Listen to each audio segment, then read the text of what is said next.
প্রিয় দর্শক, আমি এমডি হযরত আপনাদের সঙ্গে রয়েছি। আপনারা দেখছেন সময়ের খবরের নির্ভীক বিশ্লেষণ। আজকে নির্ভীক বিশ্লেষণে যে বিষয়টা নিয়ে আলোচনা করব সেটা হচ্ছে ভাঙড় বিধানসভা কেন্দ্রের 2021 সালের নির্বাচনী ফলাফল।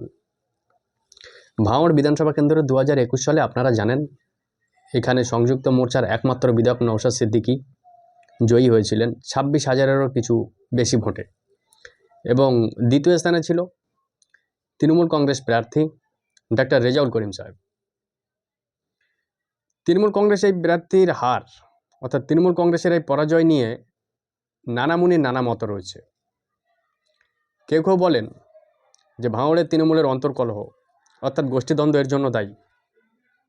কেউ কেউ বলেন যে এই এলাকাতে ফুরফুরা শরীফের প্রভাব তৃণমূলের পরাজয়ের জন্য দায়ী।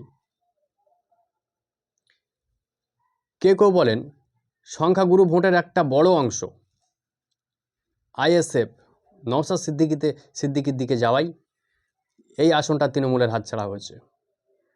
নানা মুনির নানা মত রয়েছে। আমরা আজকে আরও একটা সবচেয়ে গুরুত্বপূর্ণ কারণ, সেটা বোধহয় অনেকেই এড়িয়ে গিয়েছে, আমরা আজকে সেটা প্রকাশ করতে চলেছি। এই 5 বছর পর ঠিক কী কারণে তৃণমূল কংগ্রেস প্রার্থীর ডাক্তার রেজাউল করিম এই ভাঙড় বিধানসভা কেন্দ্র থেকে 2021 সালে উনি হেরে গিয়েছিলেন, সেটাই আজকে আমরা বোঝার চেষ্টা করব। আজকে আমাদের নির্ভীক বিশ্লেষণে সেই বিষয়টা নিয়েই কথা হবে। আমরা যদি দেখি ভাঙড় বিধানসভা কেন্দ্র সাধারণত সংখ্যালঘু অধ্যুষিত একটা এলাকা, সংখ্যালঘু অধ্যুষিত এলাকা। সেখানে 75%, 75%-এরও বেশি সংখ্যালঘু মানুষজন এখানে বসবাস করেন। তাই স্বাভাবিকভাবেই ফুরফুরার একটা প্রভাব এখানে রয়েছে হয়তোবা। কিন্তু রেজাউল করিম যে হেরে গিয়েছিলেন এটাই একমাত্র কারণ নয়, আরও একটা বড় সড়ো কারণ রয়েছে, অত্যন্ত গুরুত্বপূর্ণ কারণ। সম্ভবত আমরাই প্রথম প্রকাশ করছি যে রেজাউল করিম কেন হেরে গিয়েছিলেন ভাঙড় বিধানসভা কেন্দ্র থেকে। আমরা জানি বেলা 12টা অবধি ভাঙড় বিধানসভা কেন্দ্রের গণনার দিকে গোটা রাজ্যের চোখ ছিল। বেলা 12টা অবধি তৃণমূল কংগ্রেস প্রার্থী রেজাউল করিম উনি এগিয়ে ছিলেন এবং নওশাদ সিদ্দিকী পিছিয়ে ছিলেন। ঠিক 12টার পর রেজাউল করিম পিছিয়ে পড়লেন এবং শেষ পর্যন্ত উনি পরাজয় বরণ করলেন। এই পিছিয়ে যাওয়ার কারণটা কি এবং পরাজয় বরণ কারণটা কি, আসল কারণটা আমরা খুঁজে বের করার চেষ্টা করব আজকে। ভাঙড় সংখ্যালঘু অধ্যুষিত একটা এলাকা, 75% এখানে মুসলিম ভোট রয়েছে। আপনারা জানেন, অন্তত যারা রাজনীতির খবর রাখেন প্রত্যেকেই জানেন যে সংখ্যাগুরু ভোট কখনো কোনো দল একচেটিয়াভাবে পায় না, কোনো দল পায় না। সেটা গোটা ভারতবর্ষের দিকে নজর দিন অথবা আমাদের রাজ্যের দিকে, যেদিকেই আপনি দেখবেন, যখনই দেখবেন সংখ্যাগুরু ভোট কখনোই একদিকে যায় না। আমাদের রাজ্যে আজকে নরেন্দ্র মোদী ক্ষমতায় রয়েছে, অনেকে বলেন উনি হিন্দু ভোটের উপরে বেশ করে ক্ষমতায় রয়েছে, কথাটা সত্যিও। কিন্তু আমাদের দেশে হিন্দু ভোট 80%। তাহলে কি নরেন্দ্র মোদী প্রতি বছর যখন লোকসভায় উনি জিতে আসেন উনি কি 80% ভোট পান? কখনো না। 2014 সালে যখন নরেন্দ্র মোদী ক্ষমতায় এসেছিলেন তখন ভোট শেয়ার ছিল 38%, 38%। অর্থাৎ 80 জন হিন্দুর মধ্যে 38 জন হিন্দু ওনাকে সমর্থন করেছিলেন। 38 জন, বেশিরভাগই সব হিন্দু ভোট সেটা। তাহলে বাকি যে 42% ভোট কোথায় গেল? সেটা আর বিভিন্ন রাজনৈতিক দল, বিরোধী বিভিন্ন রাজনৈতিক দলের মধ্যে সেটা ভাগ হয়ে যায়। তাই সংখ্যাগুরু ভোটটা কখনো একদিকে যায় না, কখনো যায় না। ভাঙড়েও তা হয়েছিল। ভাঙড়ে 75% মুসলিম। এখানে তৃণমূল কংগ্রেস প্রার্থী রেজাউল করিম পেয়েছিলেন 83,000 ভোট, 83,000। আইএসএফ প্রার্থী নওশাদ সিদ্দিকী পেয়েছিলেন 1,09,000 ভোট। এবং আমাদের মনে রাখতে হবে যে বিষয়টা এখন আমি বলতে যাচ্ছি, বিজেপি প্রার্থী সৌমি হাতি উনি পেয়েছিলেন 38,000 ভোট। ভাঙড় থেকে রেকর্ড পরিমাণে ভোট পেয়েছিলেন 38,000।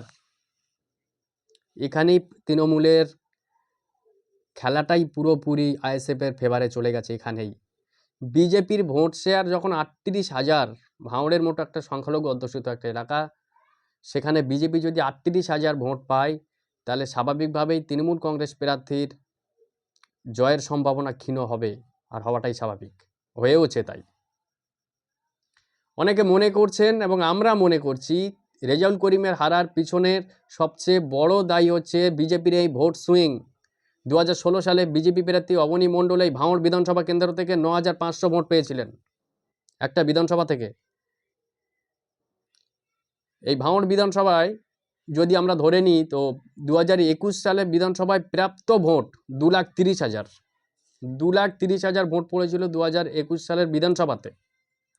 তার মধ্যে আগেই বলেছি তৃণমূল প্রার্থী রেজাউল করিম পেয়েছিলেন 83,000 ভোট, আইএসএফ প্রার্থী নওশাদ সিদ্দিকী পেয়েছিলেন 1,09,000 ভোট এবং বিজেপি প্রার্থী সৌমি হাতি উনি রেকর্ড পরিমাণে ভোট পেয়েছিলেন 38,000। সেখানেই তৃণমূলের হারের জন্য এই 38,000 ভোটকেই দায়ী করছি আমরা। ইয়েস, এই 38,000 ভোট, কারণ বিজেপির ভোট 38,000 ভাঙড়ে ছিল না। অবনী মণ্ডল 2016 সালে ভাঙড় বিধানসভা কেন্দ্র থেকে যেখানে 9,500 ভোট পাচ্ছেন, সেখানে বিজেপি প্রার্থী 2021 সালে 38,000 ভোট পাচ্ছেন। এই 38,000 ভোট বিশ্লেষকদের একাংশ মনে করছেন এই 38,000 সব তৃণমূলের ভোট ব্যাংক। এরা বিগত নির্বাচনগুলোতে তৃণমূলের সঙ্গে ছিল, হঠাৎ করে বিজেপির এই ভোট সুইং তৃণমূলের অঙ্কটা কোথাও ঘেটে দিয়েছে। তাদের জয়ের আশায় জল ঢেলে দিয়েছে বিজেপির এই ভোট সুইং। 10,000 থেকে কোথায় 9,500 থেকে 38,000, 28,000-এরও বেশি ভোট 5 বছরে বৃদ্ধি করেছে বিজেপি। সেখানেই তৃণমূলের হার হয়েছে বলে মনে করছে বিশ্লেষকদের একাংশ, আর সেটাই স্বাভাবিক।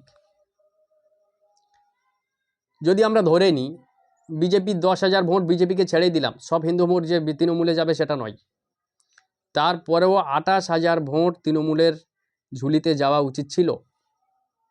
আর এগুলো সব তৃণমূলের ভোট ব্যাংক। বিগত নির্বাচনগুলোতে এই 38,000 ভোটের মধ্যে বেশিরভাগই সিংহভাগ তৃণমূলের সঙ্গে ছিল। যখনই এই ভোটটা তৃণমূলের থেকে মুখ ঘুরিয়ে বিজেপির দিকে শিফট করেছে, তখনই বিজেপি প্রার্থী রেজাউল করিম পিছোতে শুরু করেছে। পিছোতে উনি শেষ পর্যন্ত 26,000-এর কিছু বেশি ভোটে উনি পরাজয় স্বীকার করেছেন ভাঙড় থেকে। কিন্তু এটা হতো না, অঙ্কটা অন্য হতে পারত। যদি হিন্দু ভোটটা তৃণমূলের সঙ্গে থাকতো তাহলে দেখা যেত আরও ক্লস ফাইট হতে পারতো ভাঙড়ে, আরও বেশি ক্লস ফাইট হতে পারতো। এবং হিন্দু ভোটটা যদি তৃণমূলকে সেইভাবে সাথ দিত, তৃণমূলের ভোট বাক্সে গিয়ে পড়তো, তাহলে দেখা যেত এখান থেকে রেজাউল করিম 2 থেকে 2,500 ভোট, যদি 10,000 ভোট আমি বিজেপিকে ছেড়েই দিই, তারপরেও যদি 28,000 ভোট এখানে তৃণমূলের সঙ্গে যেত, তাহলে অন্তত 2,000 ভোটে তৃণমূল প্রার্থী রেজাউল করিম ভাঙড় থেকে জিততে পারত। সম্ভব সেটা। যদি সেটাও না হতো তাহলে নওশাদ সিদ্দিকীর জয়ের ব্যবধান অন্তত 26,000 হতো না। এর মধ্যে অন্তত কিছু ভোট যদি সিংহভাগ হিন্দু ভোট যদি বিজেপির দিকে না গিয়ে যদি তৃণমূলের দিকে আসতো, তাহলে নওশাদ সিদ্দিকী 26,000 ভোটে জিততে পারতেন না। ফুরফুরার একটা ফ্যাক্টর ছিল, সংখ্যালঘু ফ্যাক্টর ছিল, সব ঠিক আছে। তারপরেও হিন্দু ভোটটা এখানে সব থেকে বড় ফ্যাক্টর বলে আমরা মনে করছি। হিন্দু ভোটটা যদি ওইভাবে বিজেপির দিকে না যেত একচেটিয়াভাবে, তাহলে কখনোই নওশাদ সিদ্দিকী এত সহজে ভাঙড় থেকে জিততে পারতো না। তৃণমূল নেতৃত্বকে তা নিয়ে ভাবতে হবে। আসন্ন বিধানসভা নির্বাচন 2026, তৃণমূল নেতৃত্ব এই ভাঙড়ের সংখ্যা লঘু ভোটটা কিনে কীভাবে অঙ্ক করছেন, কি ভেবেছেন আমরা জানি না। তবে ভাঙড়ের সংখ্যালঘু ভোটকে হিসাবের মধ্যে রেখে তাদেরকে আগামী বিধানসভা নির্বাচনে এই সংখ্যালঘু ভোটটাকে পাখির চোখ করে গুটি সাজাতে হবে। যদি এই সংখ্যালঘু ভোটটাকে পুরোপুরি বাঁ খাতায় রাখেন, এক সাইডে রেখে দেন, তাহলে আগামী বিধানসভা নির্বাচনে কিন্তু লড়াইটা কঠিন হতে পারে। কারণ আমি আগেই বলেছি, সংখ্যাগুরু ভোটটা কখনোই একদিকে যায় না। কোনো দল একতরফাভাবে সংখ্যাগুরু ভোট পায় না। ভাঙড়ের ক্ষেত্রেও তাই হবে।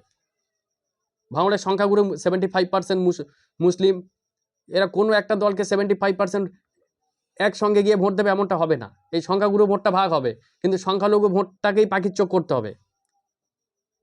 আমার বিশ্বাস তৃণমূল নেতৃত্ব সেটা নিয়ে অবশ্যই ভাবছেন। তারা আলাদা করে ক্যালকুলেশন করেছেন। ভাঙড়ের এই বিজেপির হঠাৎ করে এতটা ভোট শেয়ার সুইং হয়েছে, সেক্ষেত্রে বিজেপি তো ভাঙড় বিধানসভা জেতার মতো অবস্থাতে নেই, কিন্তু নিজের নাক কেটে অন্যের যাত্রাভঙ্গ করতে পারবেন। আর সেটা করেছেন 2021 সালে, সেটা দেখিয়ে দিয়েছেন। আমরা মনে করি এটাই একমাত্র কারণ রেজাউল করিম 83,000 ভোট উনি যে পেয়েছিলেন সেটা খুব কম নয়। উনি যথেষ্ট ফাইট দিয়েছিলেন। ব্যবধান গড়ে দিয়েছে হিন্দু ভোটটা। তৃণমূলের হিন্দু ভোটটা যখনই বিজেপির দিকে গিয়েছে, তখনই তৃণমূল পিছোতে শুরু করেছে। তাই তৃণমূল নেতৃত্বের উচিত হবে ভাঙড়ের সংখ্যাগুরু ভোটটাকে যেমন শিওর করা, একই সঙ্গে সংখ্যা লঘুর ভোটের দিকেও একটু বিশেষ করে নজর দেওয়া। তাহলে ভাঙড় বিধানসভায় অন্তত বিশ্লেষকরা মনে করছেন তাহলে ভাঙড় বিধানসভায় তৃণমূল আরও ভালো জোরদার লড়াই করার জায়গাতে চলে আসতে পারেন। দর্শক, এ বিষয়ে আপনাদের মতামত অবশ্যই জানাবেন। আজকের পর্ব আপাতত এই পর্যন্তই। একই সঙ্গে আমার চ্যানেলে যারা নতুন দর্শক রয়েছেন চ্যানেলটা সাবস্ক্রাইব করে রাখবেন ভিডিওটা যদি ভালো লাগে।